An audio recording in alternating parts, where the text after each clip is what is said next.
Good morning, goeiemôre, Kleintwas. Nee, ons het weer vandag opgestaan. Vandag praat ek 'n bietjie, man, ons moet hierdie conversations hê. Vandag praat ek 'n bietjie met ons kleerling, pastor, ons gemeenskap, veral Reebord, hier rond Narrowville, Kommersdal. Ons gesels nou 'n bietjie vandag. Dit is nou tyd dat die kleerling, die pastor gemeenskap, hulle se plek in hierdie land inneem. Ek dink dit was lank genoeg dat ons hierdie conversation weggehou het.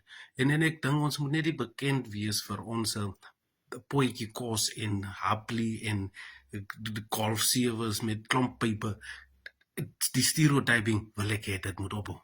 Ek dink die pastor gemeenskap en die kleerling gemeenskap het soveel potensiaal om beide dra aan ons land. En ek dink dit is nou genoeg, dit is nou tyd geword dat hulle se plek inneem, begin staan op vir julle se regte, begin staan op dat julle se voices kan gehoor word. Kom ons staan en dit kan julle doen vir julle se generations.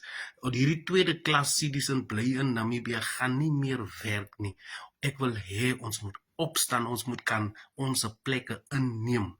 Nie net by die bange werk en ons gelde oppas nie, nie net die hele dag, potjie kos heel dag nie.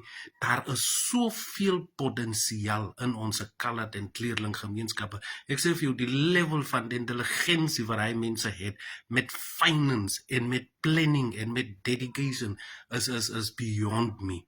Maar daar is 'n probleemetjie. Ons wil nie die regte plekke, ons wil nie in die regte posisies ingaan nie, ons wil nie die opportunities grab wat die land vir ons gee nie.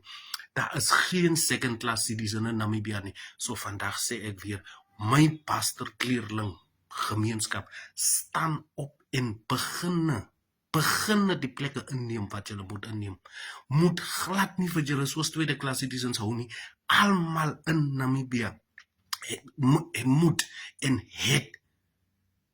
moet regtig verseker maak dat hulle total advantage vat van die opportunities en resources wat ons land vir ons gee.